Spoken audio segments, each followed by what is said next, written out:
Sheephaven!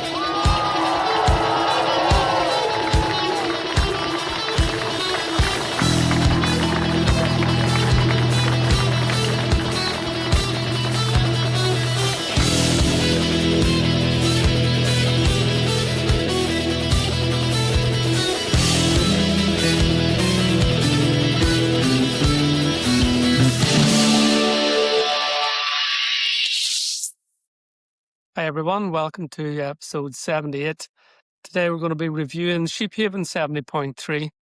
It's always a very, very challenging race for anybody that's ever done it, and a definite go-to race for anybody training for anything big at the end of the year. Particularly useful for me as I'm making my way towards the business end of a big training block, heading out to Ironman Barcelona in October. So, how did it go for me? Well, not actually according to plan at all. Unfortunately, I was very unwell. I had very little sleep. My timeline looked like going to bed at midnight, emptying the contents of my stomach at 2 a.m., getting up at 4 a.m., landing in Downings at 6 a.m., and getting involved in what resembled an aquatic version of a heavy metal mosh pit in the mass start at 8 a.m. in the Atlantic. So, long story short, I got round it. It wasn't pretty, it wasn't fast. It was a case of hanging on for dear life and hoping that I didn't vomit, which didn't happen, thankfully. Got round it, got the medal, got the job done. Happy enough that I did it. Not the time I was looking for, felt very weak, didn't have much power on the bike, ran out of juice on the run. All to be expected, but hey, doesn't always go to plan, does it? Lessons learned. Well, resilience is there. Don't know whether it was a display of strength or a display of stupidity, but anyway, we got it done. We have a new medal to add to the collection. The rest of this episode, I am going to link in with a few of the other athletes who had a more successful day than I did. We're going to catch up with two age group winners, and we'll have a chat as well with two podium finishers. This podcast is sponsored by Velo Yellow, providing bike transport to events across Europe. Supported also by Fear the Turtle Triathlon Coaching, Conway Cycles and Vitalize Omagh. Contact details available in the episode description. My first guest today is Oliver Harkin, who managed to win the same age group category as I'm in. Whenever I seen you up at the just before the race started, Oliver, I thought, well, there's a man who's going to finish way ahead of me in my age group category. So, first of all, Oliver, thanks for coming on to the podcast, and congratulations on winning the old age group category. Delighted to be chatting to you again, Micky. You just don't know. At our age, we're just happy to be out, aren't we? You know, any chance to get up on stage is a bonus. So just turning up. I know you had a few difficulties yourself getting to the start line and with a bit of a bug and things like that there. So I'm just I enjoy the crack at this stage. I've been doing it for 20 odd years. So I judge races by the crack and the quality of the food after the race. That's why I keep turning up to the one. That's a good way to look at it, Eyeless. You know, get a bit of a day out, I get some nice food, and you have the discomfort of a race in between. But here, you did all right anyway on the day. So, you know, thinking back, how did the race go for you? It obviously went quite well, but any hiccups along the way? Talk me through your swim, bike, and run.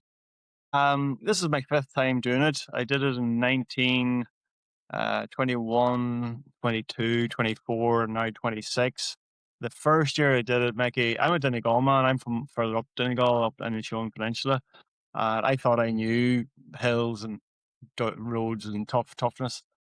But the first time I did it gave me an absolute kicking. And I know I think certain athletes like a bit of a kicking. That's why when I was talking to you about how much I love Ironman Wales and Ironman Lanzarote, there's certain events that give you a kicking and you just keep coming back for more.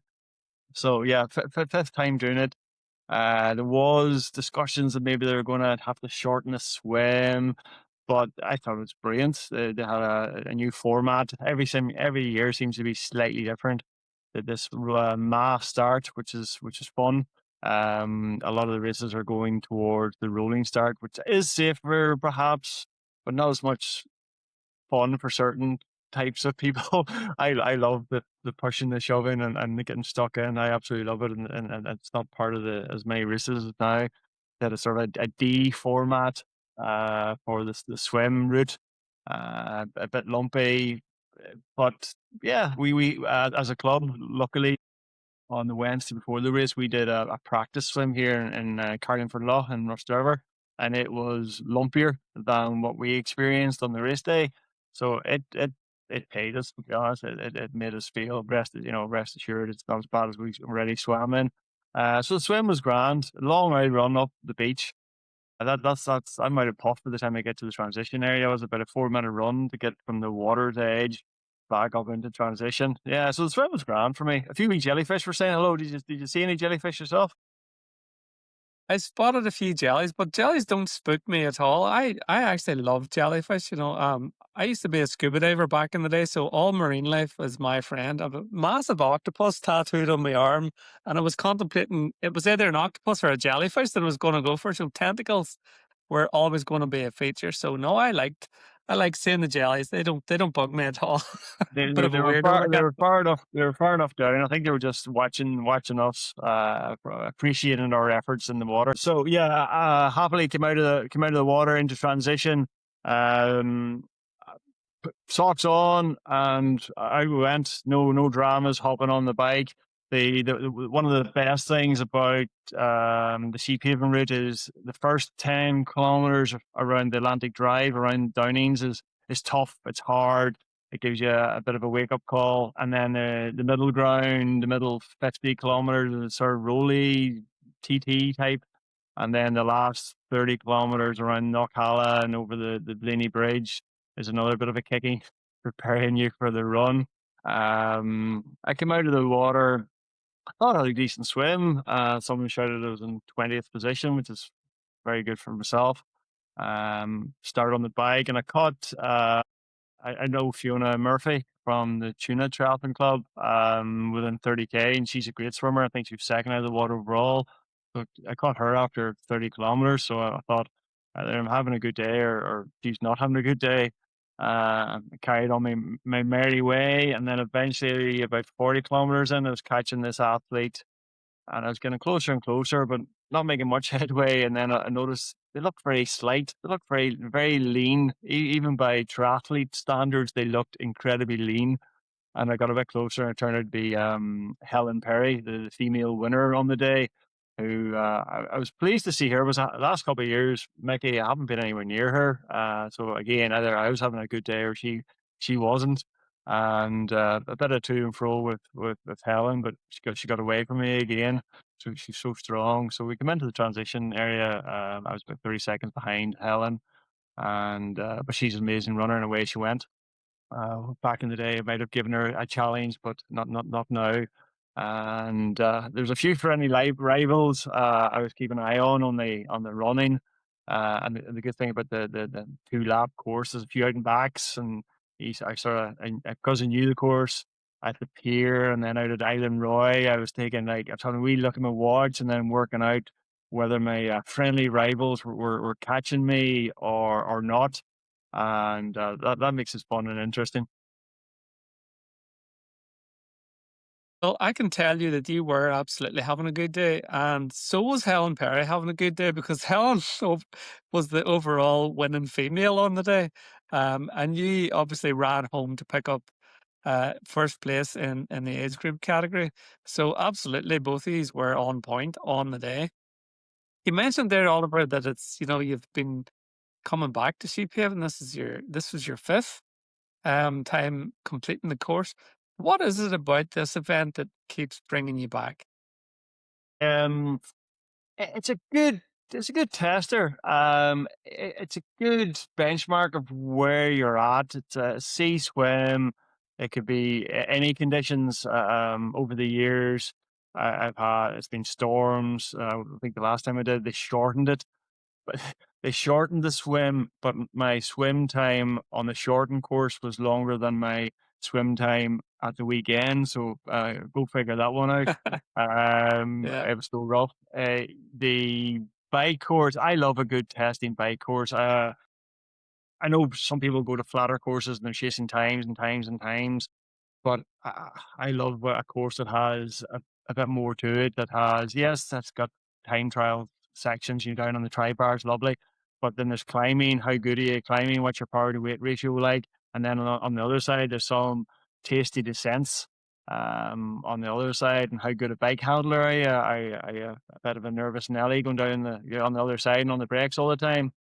Then you're losing time to your opponents. So I prefer a course that has that asks more questions of you, to be honest. And then Donegal, so it was blowing a gale at certain times, and then it poured down at a certain time, and the road was slick, and there's a few of my athletes and a few stories of people coming off and going into ditches and picking thorns out of themselves.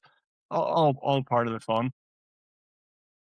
It was a mixed day, all seasons in one day. I don't know whether you went home with the dodgy tri-suit tan lines or not, but I certainly got weather beaten. Albeit that I was I probably on the course a optimistically bit longer. I optimistically put the sun cream on, But didn't you? thinking, and I like, it was at one stage the sun was beating down. Yeah, like, thank God I put that sun cream on. And then about 5 minutes later, it poured, and the sun cream was running into my eyes, and I was like, "Thank God for putting this for putting the sun cream on." I couldn't see out. Great stuff. But hey, you did remarkably well. A fantastic time, and round the course in one piece. Um, and it's a great training ground. You've already alluded to that. It's a good tester of where you're at. Suppose it leads me into the next question. Where are you at the minute? And was this just a wee uh, training run for something maybe down the line? What's the plans for the rest of the year, Oliver? The plans for the rest of the year, I've got three big races left to do this year, Mickey. The next one is in 4 weeks' time. Is the legendary Alpe d'Huez triathlon in French Alps. It's brutal. I did it 2 years ago, and it gave me an absolute kicking on the bike course. I convinced a couple of my club mates to do it. They were supposed to do it with me last year, or the last time. They didn't do it. And so there's a gang of us.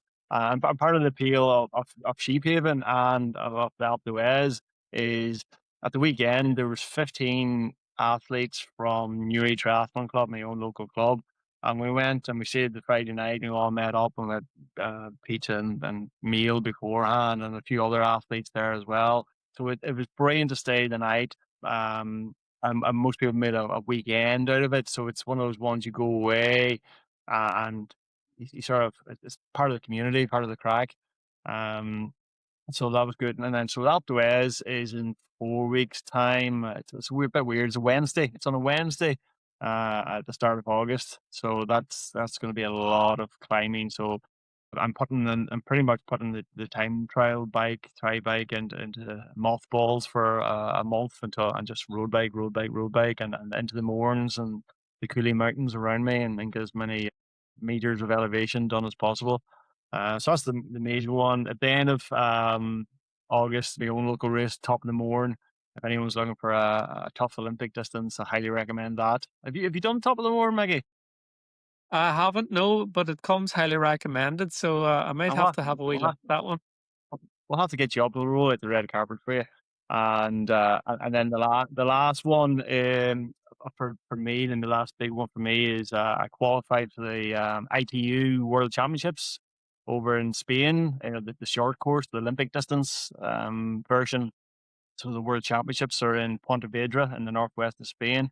So a lifetime ago, Mickey, I think maybe 16 or 17 years ago, I qualified um, to go to the World Championships. I think it was in Hamburg back in that day, but I was working with the Triathlon Ireland juniors at the time, and there was a bit of a do one or do the other. And I said, last year I'll look after the juniors. This year I'm bound to get qualify again at some stage in the future. I didn't know it was going to be 16 or 17 years, but I'm really looking forward to pulling on the green tri-suit for Triathlon Ireland. I don't have definitely very few regrets in life in general, and very very few in triathlon. I've done everything I've wanted to do, but pulling on the green tri-suit is definitely still on the bucket list. So hopefully come September I'll have that one ticked off as well. That's amazing.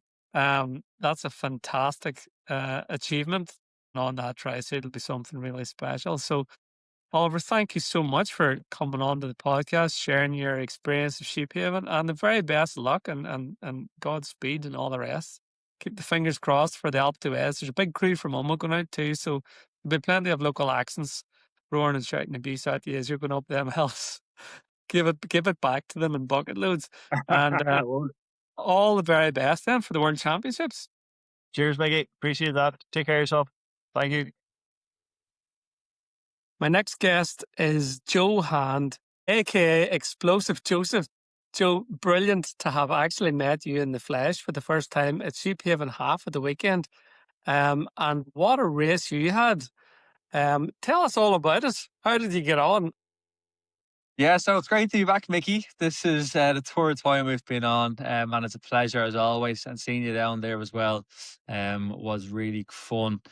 Yeah, what a race. Sheephaven always brings excitement, nerves, and you can always guarantee the weather will have some tricks up its sleeve. But as always, I really enjoyed it. Very happy the swim went ahead. I'm sure some people would have rather it didn't, but for me, I was happy it went ahead. It gave me a chance to kind of see if all the training paid off. And yeah, the whole experience of beforehand, during, and after lived up to what I thought it would be. The swim was a wee bit of a up in the air situation. I suppose I arrived quite early in the morning and there was already a bit of a whisper that it mightn't go ahead. And it's always a bit of a worry. But for me, it would have been disappointing had it not have went ahead. But look, the conditions weren't too bad actually. Whenever we eventually got into the water, slight delay, but that was unforeseen circumstances. We were just waiting for medical cover and bits and bobs again. But hey, there was no pressure. We were all kind of chilled out. So, how did the race go then from start to finish? Talk me through your swim, bike, and run. Okay, yeah. So, I had a great day, and like it all seemed to align for me for the targets that I had for the day. With it being the national series, I wasn't sure how it was going to go, who was going to show up, or what would the day would entail. But I suppose starting from start to finish, swim, I had a career best swim, so that was something that was probably my most proudest part of the day. The swim, I came seventh out of war, and to hear that when Becca shouted at me, I just thought it was a dream. I really did. I couldn't believe it. I felt good in the swim. As you said, the conditions were relatively okay, so I managed to get a good pair of feet to stick onto and get out of water. Although the transition definitely spikes the heart rate when you're trying to get through along the sand and back up to the beach. But came out of water 28:10. Then transition, had a fast transition. I really like the transition setup in Sheephaven because it's so close together that you can kind of get in and get out in as quick as time possible.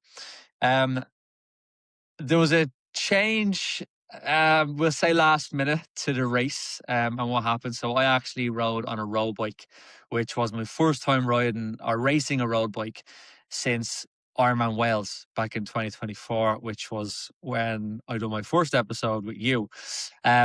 So the story behind that, long story short, was I'm getting my cockpit upgraded to the Drag to Zero system, and every mechanic in Belfast told me it would be 3 weeks to wait. And because I've got Versailles next weekend, I couldn't take the risk. So I rang a mechanic in Dublin. They says, look, there's a good chance we will have it ready, but we can't promise. But me being the person I am, even if I hear of a slight chance, I'm like, yeah, let's do it. So I dropped it down, I think 8 days before the race, with the hope that it will be ready. And unfortunately, it wasn't going to be ready. So I had fun on the road bike. It was nice to take that back out until about 30k in, and my back completely seized.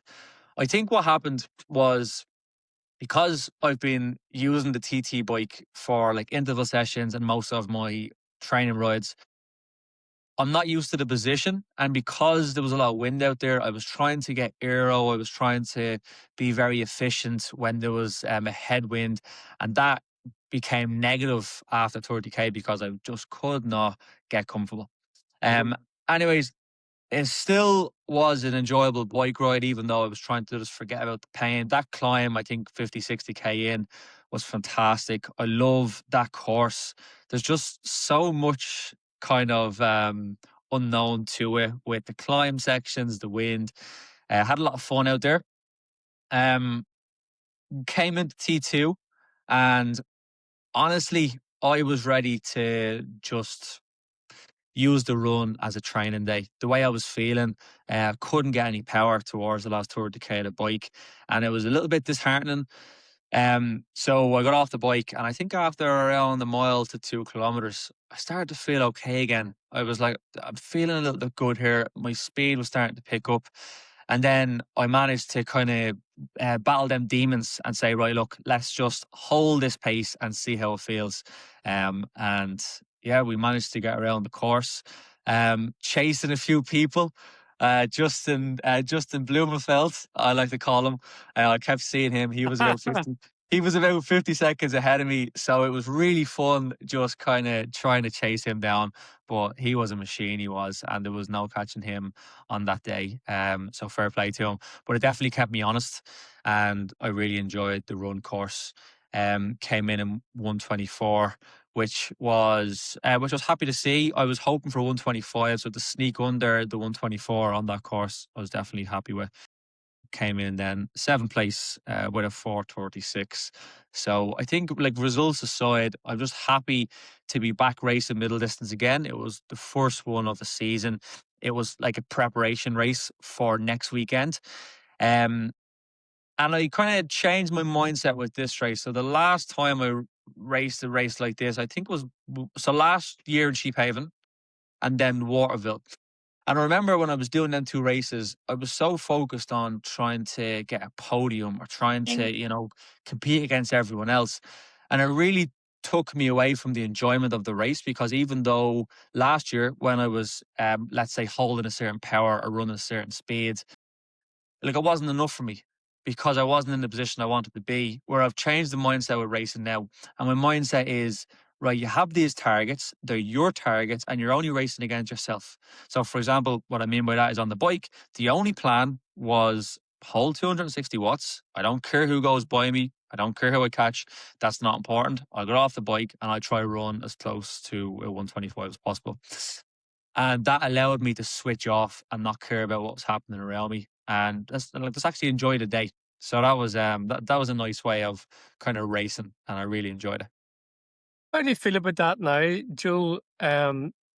Because you won your age group category. You came first in your age group category with that new strategy. Do you think that sense of not putting yourself under pressure has benefited you in some way and maybe relaxed you into a natural stride that has actually become almost as efficient as if you were pushing and pushing and pushing and putting yourself under pressure?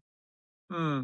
It's a really good thing to think about, and I think that the core fundamental for me when it comes to triathlon and it comes to racing is enjoyment. And it's something that I really try and preach even in my coaching with my clients, because we pay all this money for the race, first of all. Yes, we do all the training, but if something goes wrong or something happens out there and it puts you into a negative, you have to remember the reason why you're doing it. Like, what's the why? And for me now, I'm really transitioning the why into just wanting to become better, but not wanting to look at other people in the sport as well and try and, compare myself to what's going on. So I think it definitely helped, because I wasn't killing myself in a way where I was like destroying my legs. I actually feel quite good. And I think in this race particular, it wasn't my A race. I didn't want to be in a place where I couldn't walk for 3 days. And believe me, there's been many races, as you can imagine yourself, where you've been there and it's just an awful experience after the race. Brilliant during it, but after.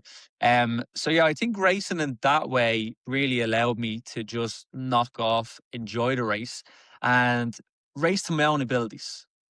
Now, if it was a case where there was a sprint finish on the line, we might be talking about something different. But the overall approach that I took from it was to just spend time in my own head and not on other people's head, or not trying to think about anything else except for the power I was holding and the pace I was running. And stuff. What do you think it is about the Sheephaven event then, Joe, that kind of sparks that interest for you? Is it a mixture of all three elements? Is it that spectacular bike course? Is it the elevation? What is it? I know you've got a fondness for Waterville, and you've compared the two side by side. Are they quite similar, or what makes Sheephaven stand out for you? 'Cause it's a bit of a trek up for you to go. I mean, it's a trek for me to go from Omagh, for Christ's sake, to go to Downings, let alone travel half the country. Do you know what I mean? So there must be something that draws you in. Yeah, there's definitely a special feeling with Sheephaven. I think Sheephaven has a course for all swim, bike, and run, but particularly the bike and the run that is it's very unique. The bike has a sense of you can do a great bike and you can enjoy it, but it's going to be tough. Like you're going onto that bike course knowing that you're going to go to the well because there's climbing, there's tough roads, there's sections where you'll be pushing and it feels like you're not moving. But you're rewarded for it as well because the views, the scenery, as you said, it is incredible. And the run, I've never been on a run course like it. There's just the way that it's laid out, where you have climbs that look like Mount Everest just as you're about to go up them. And then you get to the back road section where you're coming around the other part. There's just something about it that if that run, so like if Sheephaven was an Ironman distance, I would be very tempted to do it. And I think to answer the first part of the question of like why do I kind of do it, it's fun doing a race where you get a fast time for sure, and you know you can just put the power down, you can do a fast bike, but the challenge of knowing that you're going to complete the distance, but it's not just completing the distance. There's elements where you might walk, you might have to climb a hill that is a very steep hill and it will tax the legs out of you. Just brings a sense to me that I really like the sound of. I really enjoy a challenge. And the guys in Sheephaven and Waterville, it's the exact same with them guys as well. They have able to make a course and a race that will challenge everything you have. Not just swim, bike, and run, the mental aspect as well will definitely be tested. There's always a sense of achievement after you've completed an event. But there's something extra that's added to the sense of achievement when you've completed Sheephaven. Because I think, as you've already said, it throws everything at you. It asks a lot of questions and you have to answer those questions. So when you cross that finish line, for me anyway, when I cross the finish line, I've just done something epic. I always describe this course as an epic course. And for me, it's as hard a course as you're going to get. And triathlon is a hard sport. And I think more people should open up to the idea of getting involved in a tough event, because the sense of achievement, having overcome that, for me is very, very special in comparison to some of the other flatter, less challenging courses. Yes, you're going to get a good time, but have you got the same sense of achievement at the end of it? I don't know. What do you think? Yeah, I agree. I think as a whole, I'm really loving seeing triathlon as a sport growing. Um, since COVID, I think that it has just gone to a whole new level, and it's great seeing more people come in. And whether you're starting off try, and you see yourself wanting to do something, like a half Ironman or an Ironman, there is, there's a place where you can continually grow, and you can pick a course, like an Ironman course or a half Ironman course that's flat, but then like on your doorstep, you might not even realize that there's somewhere like Sheephaven.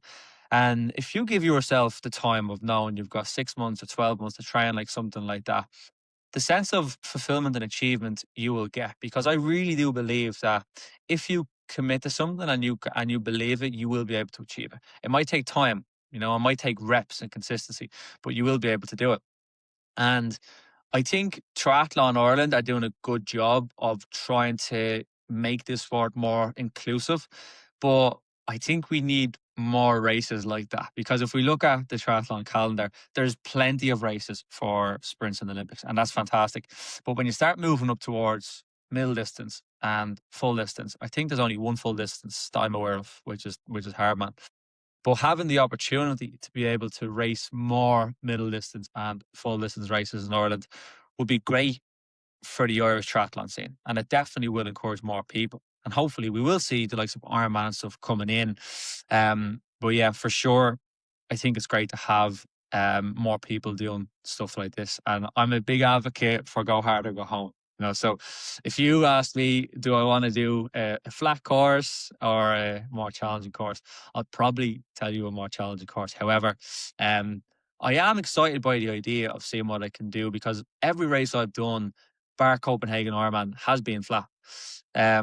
So sorry, every course has been hilly. So like Ironman Wales, Waterville, Sheephaven. So there is the element of both, of wanting to do the hard one and seeing what you're capable of, and then also wanted to see what kind of time. But you definitely should play around with both of them if you can. Do you think Sheephaven should be a course that we should see more as a TA national championship course? Yeah, well, I think it was a big mistake on Triathlon Ireland having Harbourman on the same day as Sheephaven. Like, if they're saying that this is a national series middle distance, why is there another national series national series Olympic distance on the same day?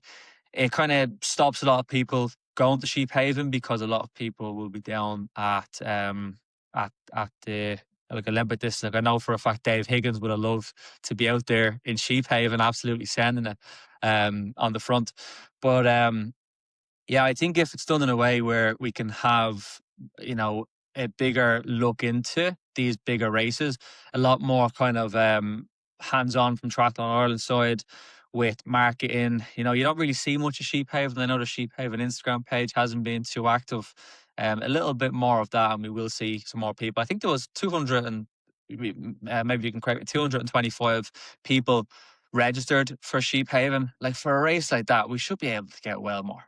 I really do believe that race and the way the organisers look after it has the potential to have a bigger field, and I'd love to see that.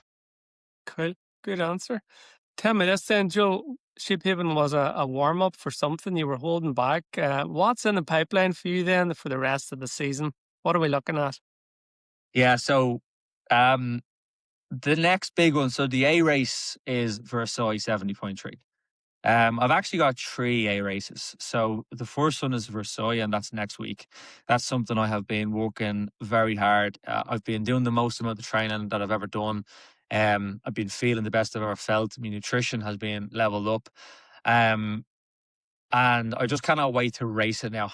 I'm doing all these big sessions saying, God, when is this day going to come so I can see how it goes? And also there's that kind of element of surprise, because no one has ever raced Versailles before. So no one knows what to expect. I'm not able to ask someone what the course is like. And again, when we talk about kind of being challenged, I like the idea that it'll be my first time and everyone else's first time doing this. Mhm. So the plan for Versailles is to go as close to 4:15 as possible. That's something that sounds even crazy saying, but something I genuinely believe I can do from the work I've seen myself being able to put in. Then I have Emilia Romagna 70.3 in September. It's a week after the 70.3 in Nice. So we'll be going over there with Becky and then going straight to Emilia Romagna. That's a bit of a flatter course. There's one climb, and then the big one, which is the one that's going to take up most of my effort and time and energy, is the full distance in Perth called Bustleton, which is in Yes. December. Brilliant stuff. You'll have a well-earned rest. It's Christmas this year, boy, I tell you. God, I know. Yeah, I'll be looking forward to the off season for that. I really want to do Dublin Marathon as well. I haven't got a ticket so far, but I'm on the lookout. I didn't get accepted, but the reason why I haven't done that so far, I've actually never done it, is because I've always done Kashkai 70.3, which is 6 days before it, and the body would not be able to do a marathon after that. So hopefully we'll see that one in there as well, run through my home streets. Joe, thanks very much for coming back onto the podcast for your third cap. And well done on your age group victory in Sheephaven, and all the very best for the rest of the year, kid. And I'll catch up with you towards the end of the year to see how you get on in Australia. 100%. Thanks for having me on, Mick. great to chat again, and best of luck. Okay, folks, next up is Conor Maguire, who is no stranger to me, fellow clubman, Omagh triathlon legend. And first of all, Conor, congratulations on your podium. Absolutely amazing result at Sheephaven there at the weekend. Thank you very much, Mick. It was brilliant. The podium again in Sheephaven. It was third last year. And of course, any race that went out to this year, the goal has been hit performance goals first and foremost, but continued on my run of being on the podium in each race I've been to so far. So absolutely fantastic. Well done indeed. Talk us through your tactics, because I know you and I bumped into each other just before the event, and I happened to just say something off the cuff like, "Well, Conor, are you all set?"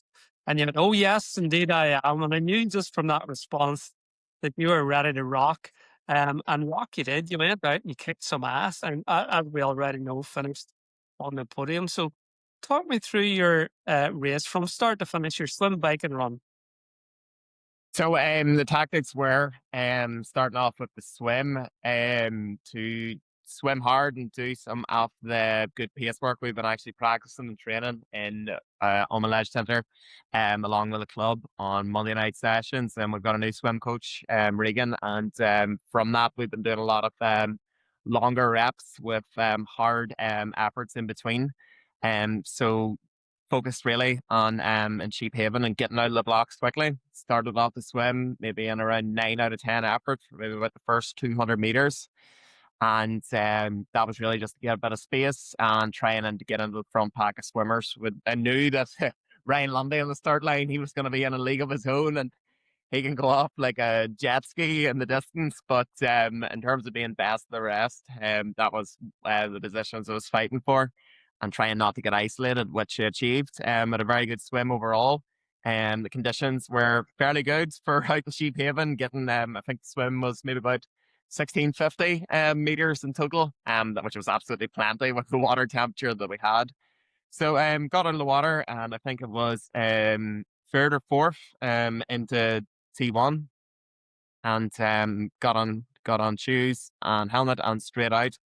And my plan on the bike was to see how far I could get without Mark McGinley, who won last year's Sheephaven race, without catching me, because I know he's an absolutely amazing powerhouse in the bike. And Mark overtook me going up past the harbour bar. And I was thinking, right, just stay on his back wheel and keep him in your distance the best you can. But obviously not drop him. I mean, but I kept him in my distance and in my sight around most of Atlantic Drive. But then by the final few, he just went off in the distance. So out then towards Milford, and the bike course conditions were fairly good at that stage. And got into good power, and Phil, who ended up coming second in the race, went past. And I think Ryan Lundy, God knows how far he was up the road at that stage. I mean, he was putting in the best, fastest Sheephaven bikes that I think there's ever been. And so pedaled on, and towards halfway through the course, towards Knockalla. And I'd lost the group at that stage coming in fourth. And then going up some of the climbs, got a bit of time back. And seen Phil and Mark McGinley just climbing up towards Knockalla. And I'm thinking, right, this is good. You keep that power going, Con, and just get down Knockalla safely. Keep them in your sights and keep bringing them in closer, and we all get into T2 together. That did not happen. I went down Knockalla, terrified as always, down the famous hairpins, and you have no time to look over at the glorious Port Salon beach in the distance. You just got to make sure the bike is staying on the road and staying upright. And after that, I just found myself really isolated. So pedaled on, tried and hit my power targets. Was aiming from around 260 to 270 watts. I did average that 260 in total, which I was happy with. It was an improvement to last year, which was my goal for the bike. So got into T2 and was thinking, right, they won't be that far ahead of you. And John from Courtainan then gave me splits. And all I can hear was, Conor, you are 11 minutes behind Ryan Lundy. And I looked over, shouted over, and there's a whole pile of people, TI marshals and that transit. And I was like, 11 minutes? I was like, what? I was like, how? Jesus, did Ryan Lundy take a shortcut? Jeez, unbelievable bikes. But so, and then John said you're currently 4 minutes behind Phil and Mark McGinley, and I'm thinking 4 flipping minutes, and I'm thinking I don't know how I'm gonna make this up on the run. And I started off the run, and I had aimed to do a 1:21 half marathon, and which was ambitious, aiming for maybe about 2 minutes quicker than last year. And out on the course, it looked at times that I wasn't going to hit that. My gut was an absolute bits. Have not been training to try and digest 100 grams of carbs an hour. Through all the sprint racing that I've been doing this season, you're definitely not ingesting that, thinking about fueling strategies. And yeah, it was really tough, really uncomfortable at times, but keep pushing through. Tried to stay motivated, stay focused. When for a long time in the race, it looked like I'd be finishing fourth, which wasn't ideal, wasn't the plan. Definitely wasn't in my mindset whenever I met you, Micky, before the race in the change rooms. But by the final, the second lap of the run, and got a bit of stick in the middle of the town from the lads. Darren, Justy, Daryl, Dara were all out in course, and but anyway, I pushed on, and then go to Brian and Roy for the final time, and I seen obviously at that stage there was a change of leadership. It was Phil and Mark McGinley now leading the race side by side. And I was thinking, right, the gap from me to Lamb's probably about the same. I think they're going to run maybe about 1:21, which they did. And but it was Ryan Lundy that dropped down into third. Now, judging by my time, looking at the watch and then getting to the turning cone and back to where I think he was, I was thinking, right, you got to make up 2 minutes in the last about 3 kilometers or so. It can be done. And so got around the final turning cone and just thought to myself, right, absolutely hammer this, give it everything you got, make sure you leave nothing out there on course. And yep, that's what it done. I think the last 2 miles averaged in around 5:45 per mile pace, which is maybe about 3:32 per kilometer, I think, and overtook Ryan on the big long straight, maybe with about a mile to go or so. And he was very gracious in it. I gave out 5 as it went past. And his day will come. He will hold on to the run, hold on to the lead in that there Sheephaven race for many years to come. But coming up for the last maybe kilometre or so, consolidated third, felt good, and sprinted on to the finish. And it was exhilarating to climb up on the podium that late in the race. And there was a whole pile of supporters there from OTC, mum and dad. It was absolutely euphoric, all for 30 seconds, until everything just comes crashing down. All that, the sleepless night from the night before, all them caffeine gels, everything just hits you, and you're laying on the deck, and you're absolutely wrecked. But in the feeling that you give it everything and put it all out there, had a personal best in that course, did one of the best runs I've ever had in triathlon and in a half marathon off the bike. Absolutely fantastic day out. Really, really great. And then got on my feet again and watching some of the Omagh Triathlon members do brilliant races too. So it was truly a great day out. Absolutely loved it.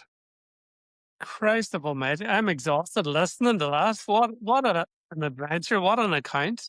And I got caught up in the whole narrative and got carried away with the excitement. I was sort of feeding off your own enthusiasm there as you were describing that.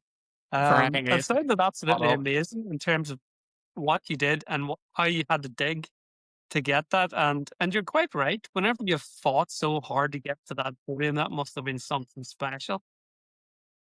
I knew all week. It was a really warm week last week, and I knew that if you're going to be on the podium, you're going to be pushing limits, you're going to be going consistently hard, you're going to be taking risks, you're going to be going at a pace much harder than you probably pushed before that course.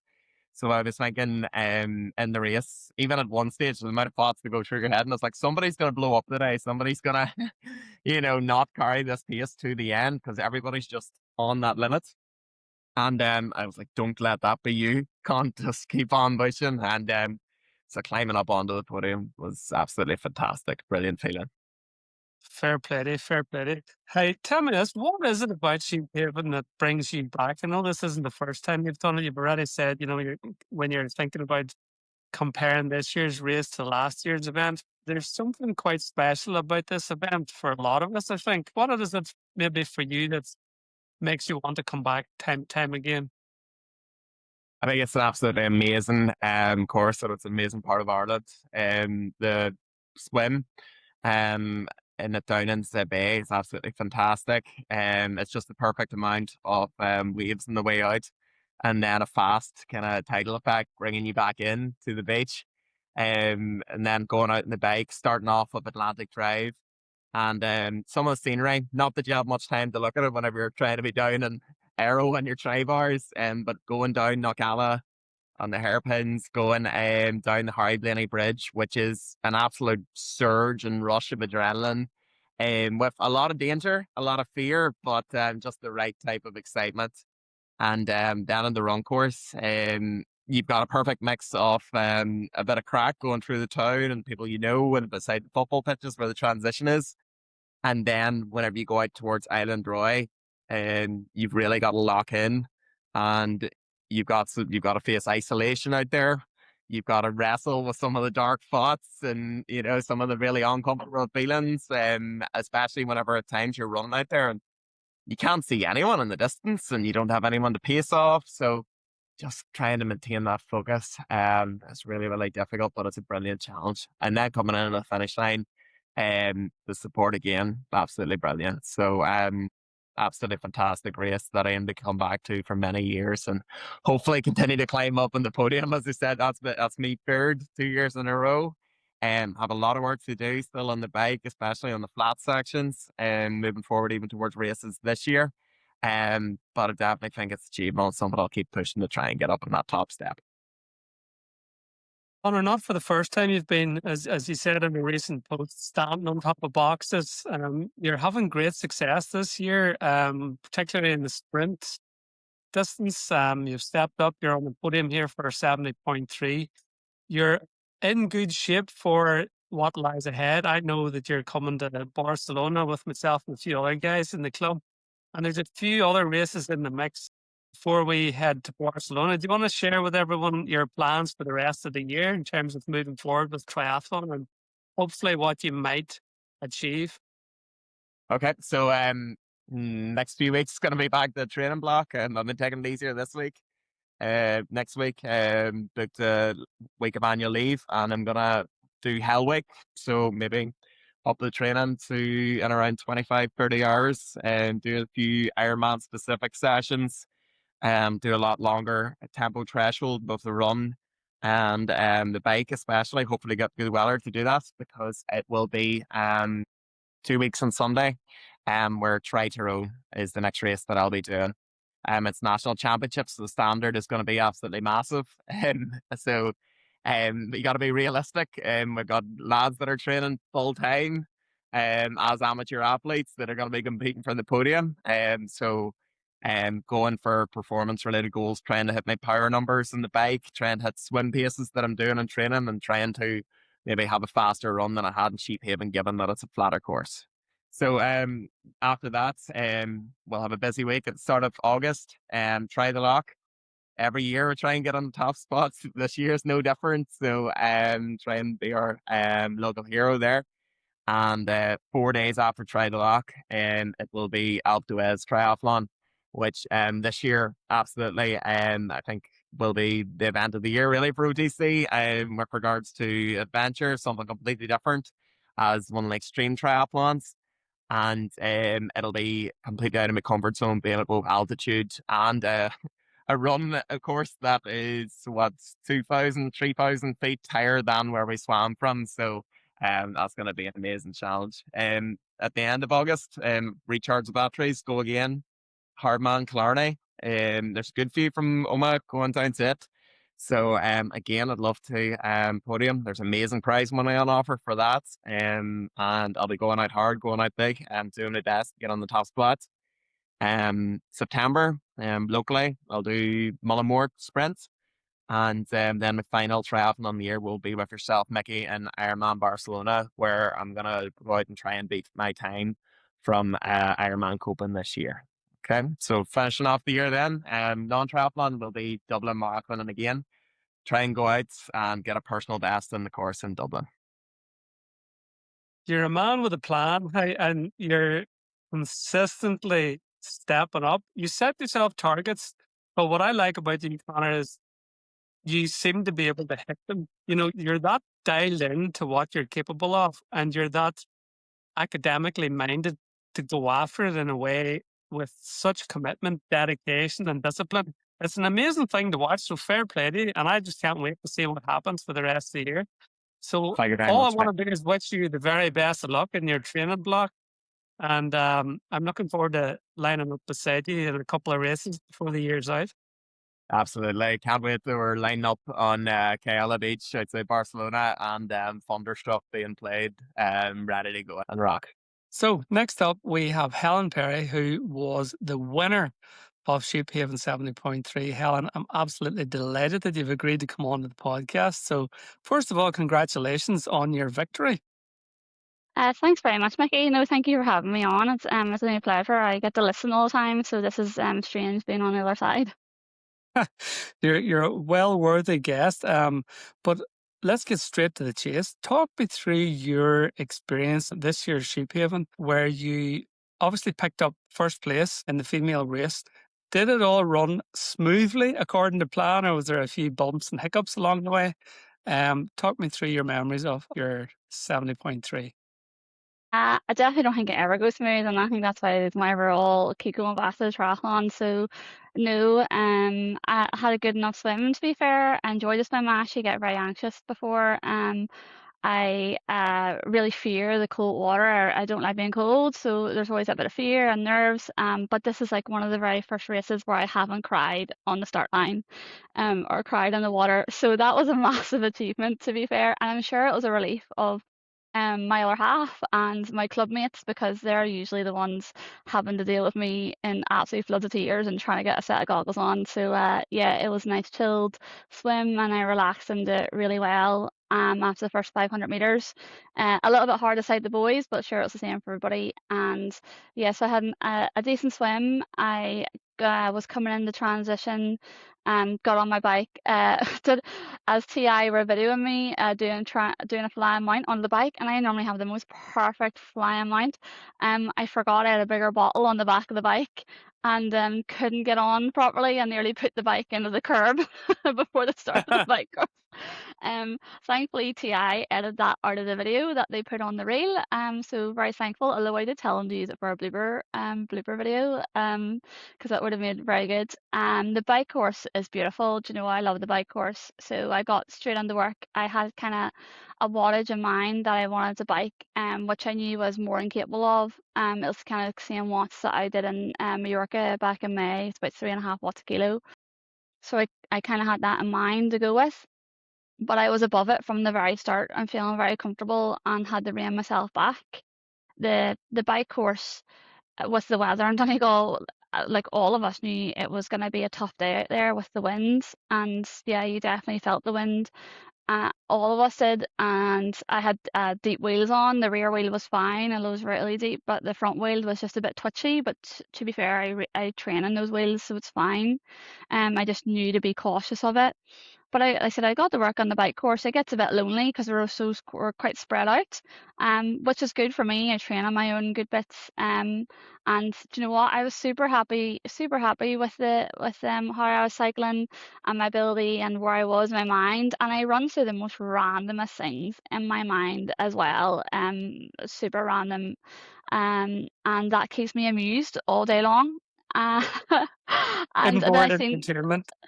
yeah, exactly. The most random entertainment, but yeah, happy in my own company. And it was good then seeing some of the Omagh guys out there, some of the crew were out on the course. So like Jude Harkin came out on the course and was giving a good few cheers on. I seen a few people I knew on the bike course, like Oliver Harkin, he was pretty close to me. At times there was one bit I was really worried about on the bike, and it's a big bridge that you go over. I was really, really fretting about it because last year with the gusts of wind, I'd only had that bike 10 days last year, and this big gust of wind caught me, and I was doing about 40 mph from the descent because you descend into it.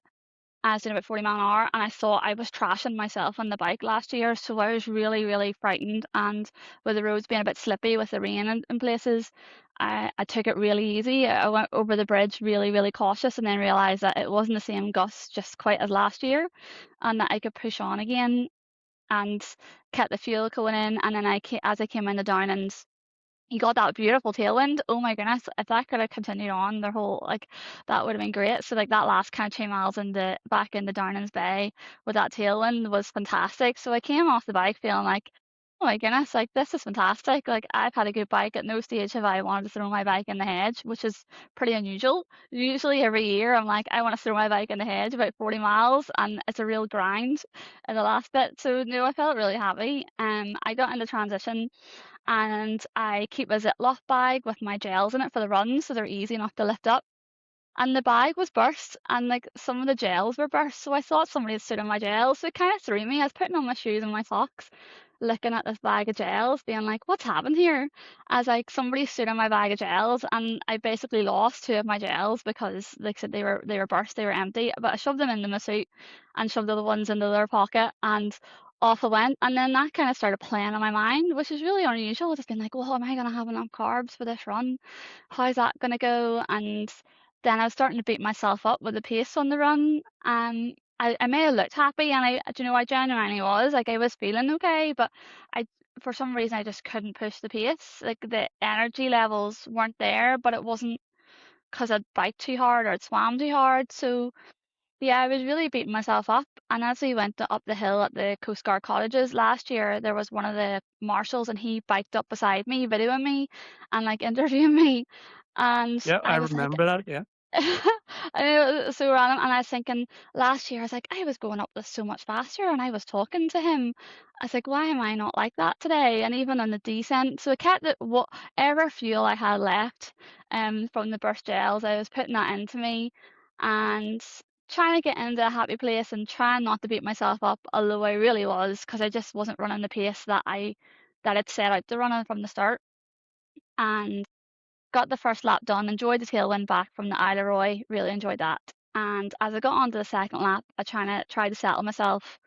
And I again, when I was climbing that hill for the second time at the Coast Guard cottages, I went, where did it go wrong today, Helen? Where has it went wrong on the run? And I had to remind myself that just due to work, that I had very little sleep leading into the race. Like the last probably 4 days leading in, I had maximum 4 hours each night. I'd been up early on the Friday working, and I was like, well, do you know that's where that is? Your heart rate's low, which means that you're just fatigued and behind.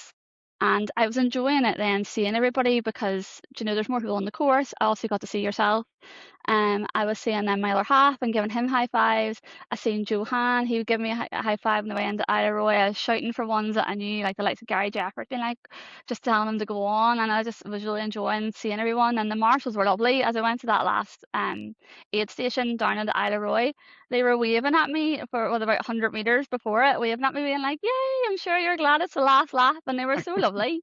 So that got me really, like I said, in a good vibe. And with the last 5K to go, I was in my absolute element of just knowing that this is almost where I belong in the world. That triathlon feels like home to me, and that feeling just there, and that I love it, and yeah, I love that course as well. So delighted with the overall time. Delighted with the swim bike. Maybe not massively happy on the run, but it was still a good run. But I know there's more in me. It wasn't the best of me. And despite it not being the best, and despite having identified that maybe the run might have gone better, you picked up first place. So, you can't be too hard on yourself, Helen, to be fair. I know, but I always think that I'd rather finish, way down the field, and know it was absolutely everything I had to give on that day. It's never like people ask me, was the pressure there, to go out there and win it for again? And yes and no. I really wanted that third year in a row. I've won it 4 times now overall, but I really wanted that third year in a row, like that kind of triple crown. Like always feels good, but either side, that wasn't the reason why I stood in the start line. I wanted to stand in the start line to get the best of me.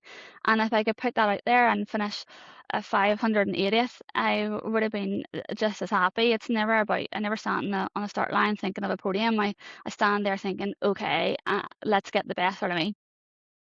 It's a great mindset, and it's one of the lovely things about triathlon, you know, from elite right down to the people just stepping into a wetsuit for the very first time.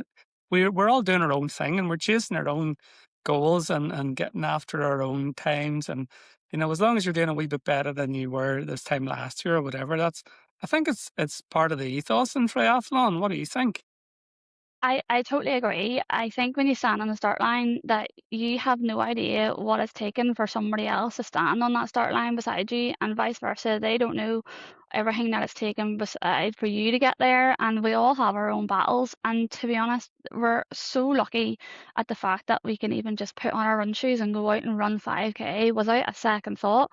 Yet was all doing a swim bike run at in those conditions on that course and for that length of time, you know, super, super, super lucky. I'm always thankful for that and take admiration from everyone else that stands there, because I know some people's journeys and what it's taken for them to get there, and even what it's taken for me. And I think it's fantastic. Like I said, that we can and we're able to do it, and that we have the support of the marshals and the volunteers that give up their time and their day and stand in the pouring rain and cheer us on, even if we're not in our best moments. Well said indeed.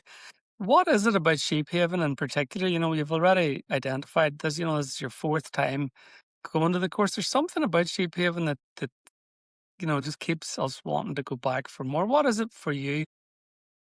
For me, I'm trying to think how many times I've done it. I first did it in 2019 and the sun was shining, so that maybe lured me back into going it again because it was like a glorious day. Um, but it is just it's a relaxed atmosphere. As I said to you, like I get nervous at the start, but Donegal folk are just so much more relaxed.